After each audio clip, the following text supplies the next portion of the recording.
And what we try to do at this Institute for Biodiversity and Sustainability is indeed show them how our parents and grandparents lived and how they lived in harmony with nature for thousands of years. There is no statement of pro-life in this state when you send me home to wait for my baby to die inside of me and for me to wait for myself to get to a point where I have to gamble my uterus. Hello, my name is Stanley Heller. Welcome to the Struggle Video News. Today we feature an interview with Dr. Mazin Qumsiyeh talking about Palestinians in Palestine and in Sabra and Shatila camps in Lebanon. But first, a protest in support of Palestinian rights in New York City. When Jewish Voice for Peace and other activists heard that the Israeli president was coming to New York City to meet with Mayor Adams and a top police commissioner, they staged a protest. Not on Our Dime is a campaign to get the New York legislature to stop the easy funding of Israeli settler violence. For more information, go to notonourdime.com.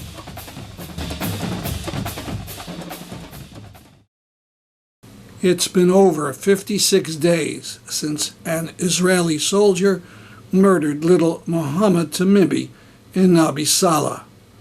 The stones cry out for justice. Now, Dr. Mazin Qumsiyeh. I'll be speaking to Dr. Mazin Qumsiyeh, formerly of Duke and Yale University. He returned to Palestine some years ago and is volunteer director of the Palestine Institute for Biodiversity and Sustainability. It's at Bethlehem University. He'll be on a speaking tour of the Northeast U.S. Next month. And in Connecticut, he'll be appearing on August 8th and 9th. He's talking to us from Bethlehem. Good evening. Good evening. Thank you for having me. Well, here in the U.S., half of the country is baking under what they call an unprecedented heat dome, a sign of things to come if our current climate collapse continues. How are things been in climate in Palestine in recent years? Similar, we're also under another heat dome, just like in the U.S. Temperatures are soaring, even here in Bethlehem, which is in the mountain regions. The temperatures are still 39, 40 degrees centigrades. And that's a lot for our region. It's unprecedented. In the Jordan Valley, it gets even 7 or 8 degrees higher. So it's really cooking. And that's in terms of the environmental climate. And of course, there's the hot political climate that exists also here. Well, one of the talks that you may be giving is called Sustainability and Biodiversity Preservation. Can Palestine set a global example? Could you talk about some of the practices in that regard that are being developed at your institute?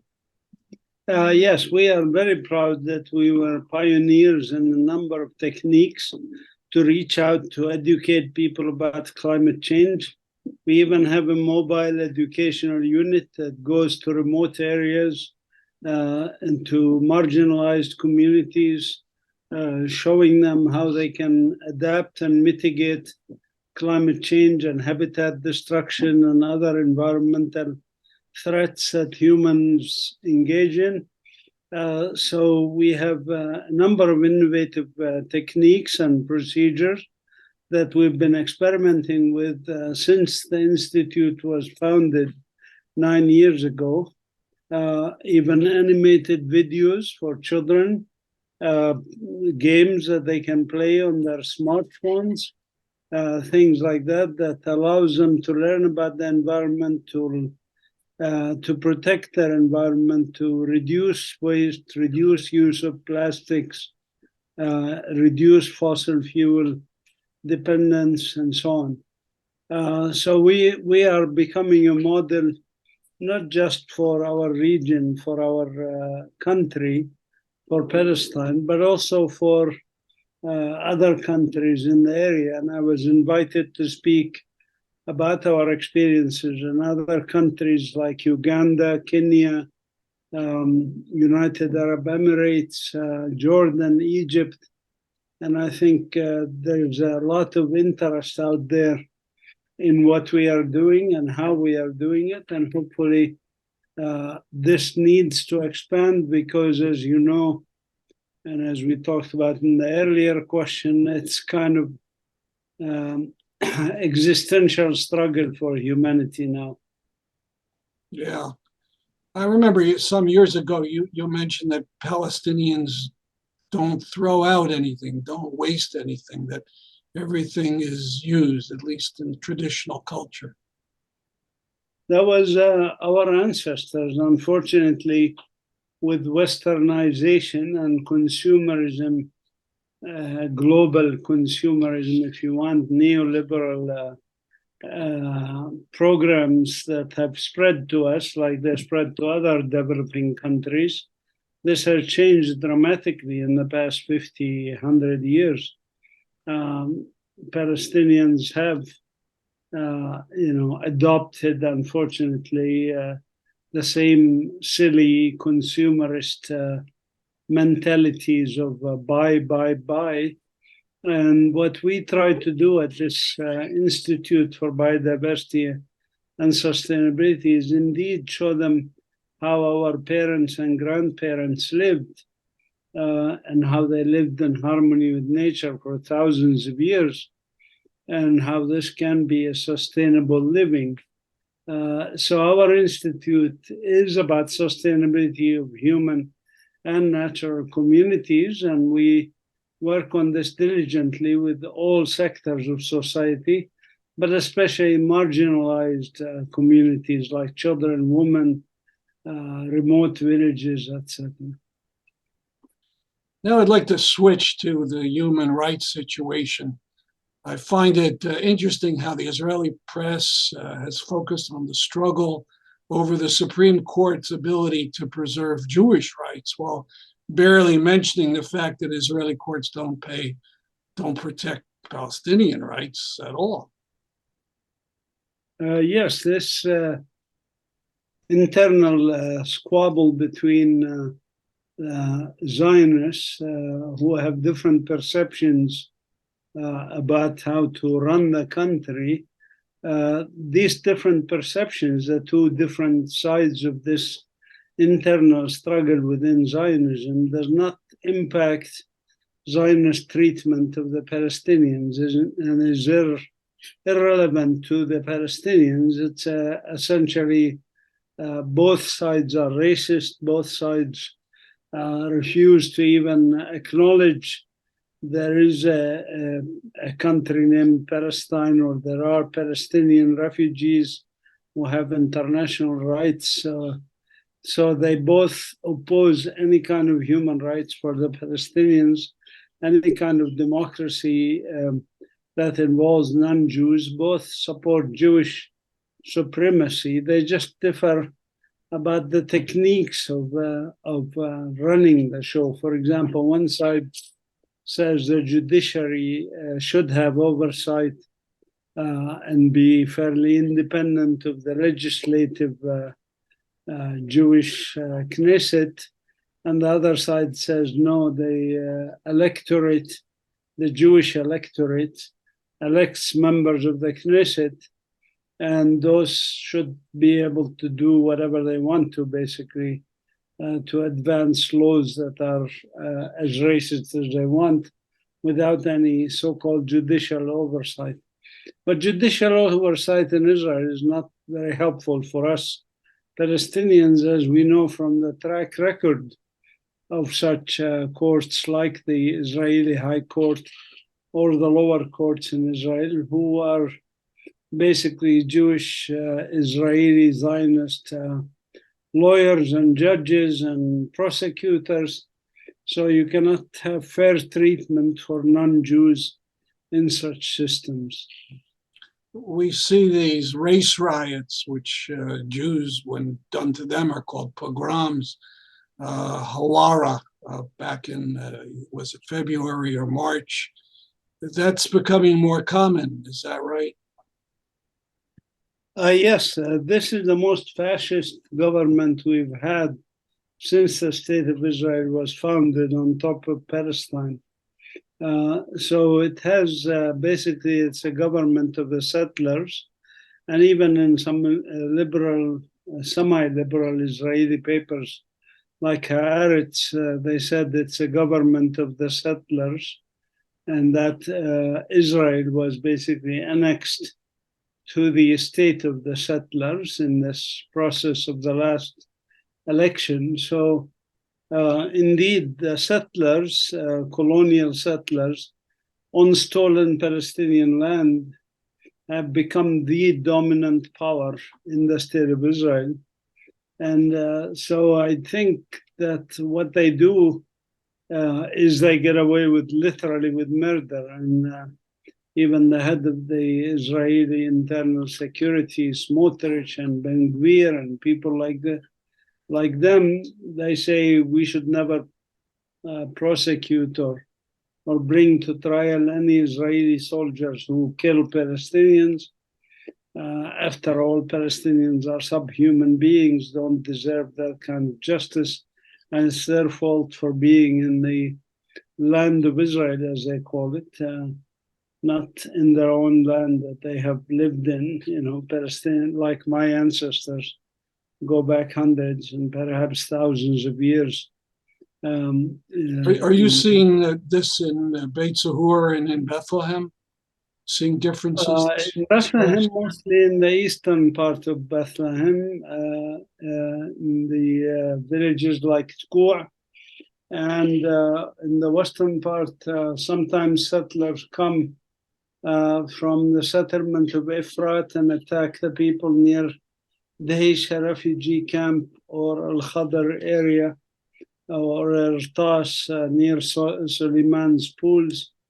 So they attack people there, but it's not as severe as the settlers near Nablus and near Hawara, as you mentioned, where they literally engage in pogroms, and in some places they even burned a whole family alive, leaving one child in the family.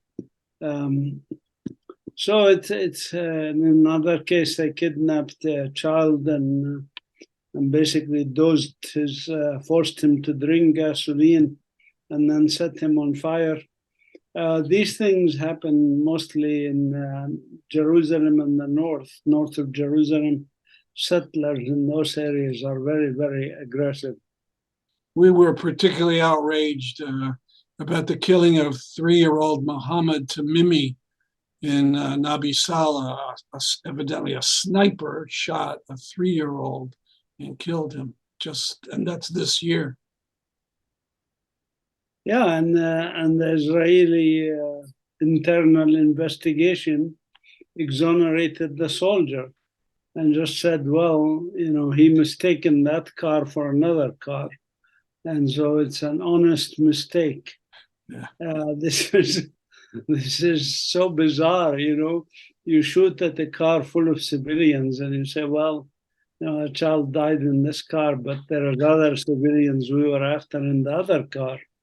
This is so bizarre. But they got away with this, as they got away with, as I said, literally with murder over and over again. So far since 1948, over 110,000 Palestinians have been killed. The vast majority of them are civilians, not even engaged in resistance of any type, whether violent or non-violent.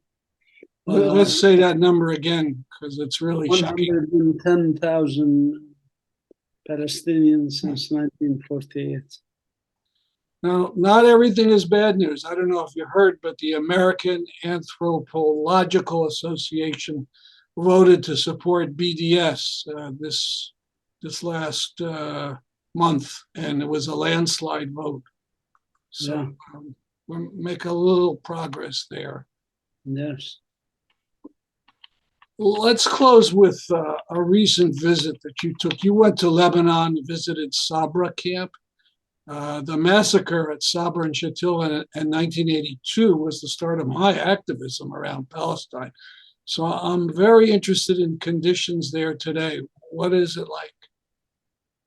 Yeah, I mean, I literally cried when I visited and walked through Shatila and Sabra area. The areas are so crowded, even the refugee camps in the West Bank would seem like more reasonable than the refugee camps in Sabra and Shatila. In Shatila, for example, which is the larger camp, Sabra is a smaller area near Shatila, but Shatila is 1 square kilometer, and it is estimated that nobody knows the numbers because nobody counts, but it's estimated that between 30,000 to 40,000 Palestinians live in Shatila. Plus, there's an estimate of about 10,000 Syrian refugees who ended up in Shatila. This is the ironic situation after the situation in Syria. Many Syrian refugees flooded into Lebanon, and they couldn't be housed near the Lebanese areas. So they went into the refugee camps. And so the refugee camp, again, if you're talking about a total of nearly 50,000 people in a 1 square kilometer, you can imagine how hell that life is. And that's, the buildings are very rickety. There's like 5 stories that are built with bricks without any enforcement. Each room houses between 5 and 10 people. For their living and eating and sleeping and everything. And the alleys are very narrow. You walk through these cars cannot go through the alleys, of course. They're too narrow, so only motorcycles there.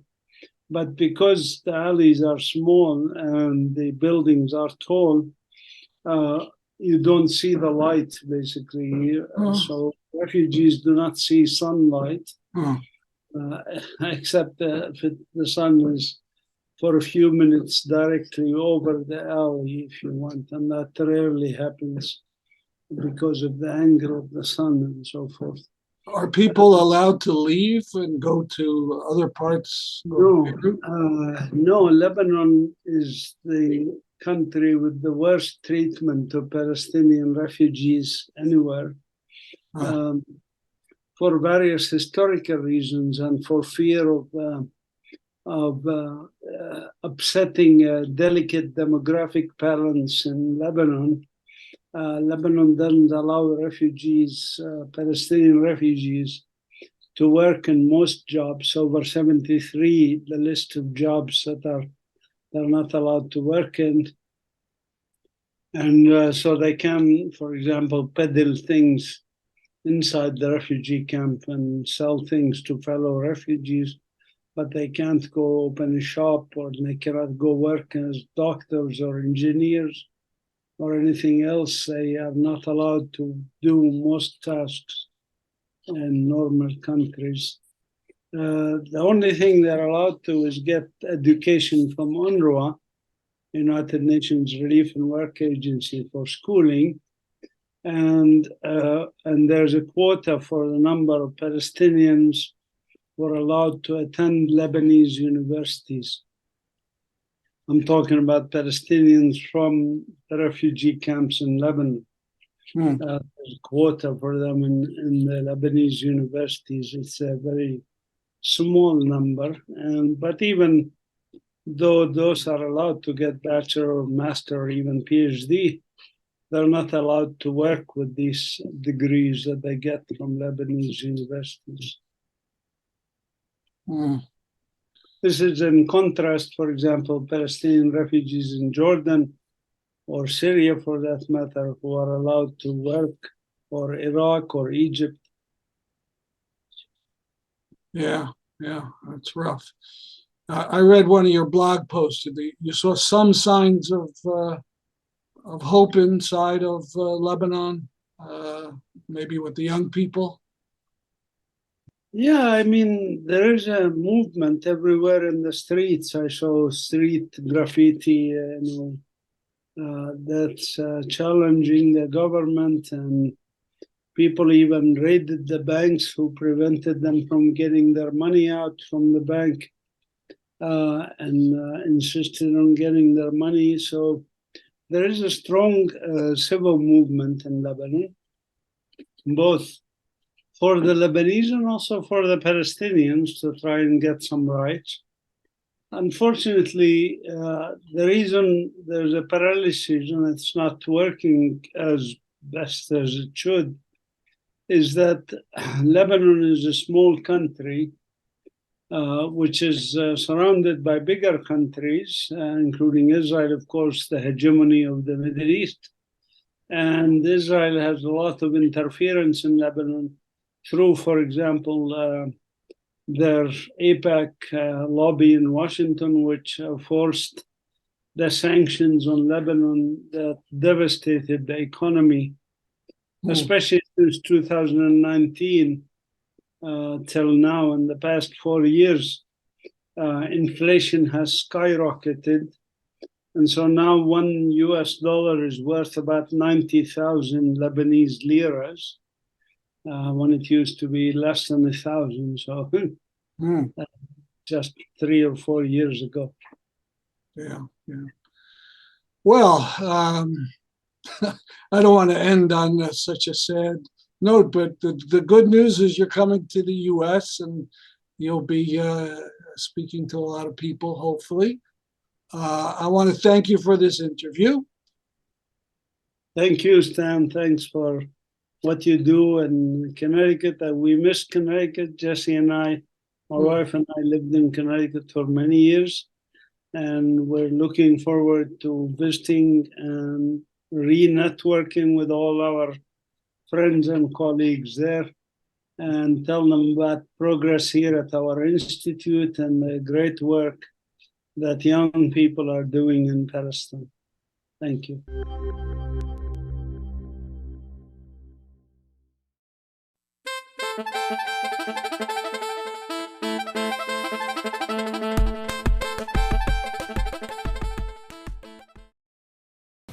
And an awful story from Greg Abbott's Texas. Meanwhile, a court in Austin heard testimony this week from women who are suing over Texas's abortion ban, which puts their lives in danger when they were unable to end their pregnancies, even when they were non-viable. In a dramatic moment, plaintiff Samantha Cassiano vomited on the stand as she recounted her traumatic experience. She was forced to carry out her pregnancy even after receiving a diagnosis of anencephaly, a severe congenital disorder that results in a baby being born without portions of its brain and skull. Another plaintiff, Elizabeth Weller, spoke at a news conference Wednesday. I was sent home to wait for my baby to die or for my infection to start showing physical symptoms, even though they were already there. But I wasn't sick enough to get the care that I needed. There is no statement of pro-life in this state when you send me home to wait for my baby to die inside of me, and for me to wait for myself to get to a point where I have to gamble my uterus and gamble my life and gamble any future possibility of becoming pregnant. That's not pro-life. In a sense, it's almost pro-torture. The press conference was held by the Center for Reproductive Rights, which brought the lawsuit on behalf of 13 patients and 2 doctors. In related news, new data shows Texas's abortion ban's likely leading to a surge in infant mortality as women are forced to carry non-viable pregnancies to term. Infant deaths increased by over 11% last year over the previous year. Meanwhile, infant deaths with severe genetic and birth defects rose by over 21% after years of decline. I want to emphasize those numbers. The forced birthers have increased infant deaths by 11% and have increased birth defects by 21%. Right to life my behind. We'll now play the tribute to Sinead O'Connor from Democracy Now! And Sinead O'Connor, remembered as much for her haunting vocals as for her fearless and outspoken protests, has died at the age of 56. Sinead O'Connor rose to stardom in 1990 when she released her version of the Prince song, Nothing Compares to You. In 1992, she performed Bob Marley's War on Saturday Night Live, then proceeded to rip up a photo of Pope John Paul II on live TV, declaring, quote, "Fight the real enemy." The move, a protest against systemic child abuse in the Catholic Church, of which she was a survivor, provoked widespread uproar. She addressed her SNL performance days later during an interview with Entertainment Tonight. Ireland has the highest instance in Europe of child abuse. I experienced it myself, and I found his presence in Ireland, telling the young people of Ireland that he loved them, hilarious. At least when I studied the history, I found out that the people who were responsible for telling lies in the first place were the Vatican, who, through permitting the invasion of countries and the destruction and murder of entire races of people in the name of God and for money. A decade later, in 2002, an investigation by the Boston Globe shined a spotlight on sexual abuse and its cover-up in the church. Sinead O'Connor was an ally of the LGBTQ communities and marched for abortion rights decades before it was legalized in Ireland. She converted to Islam and started using the name Shahada Sadakat in 2018. She spoke out for Palestinian rights, respecting the Palestinian civil society call for boycott, divestment, and sanctions against Israel, once saying, quote, "On a human level, nobody with any sanity, including myself, would have anything but sympathy for the Palestinian plight. There's not a sane person on earth who in any way sanctions what the Israeli authorities are doing," she said. One of the last left dissidents in Russia has been arrested. Boris Kargalitsky was charged with justifying terrorism for his writings and speaking out against Putin's invasion of Ukraine. He was put in a prison east of the Urals, over 800 miles away from his home in Moscow. That's our program for today. Please join us again next time. I'm Stanley Heller for the Struggle Video News.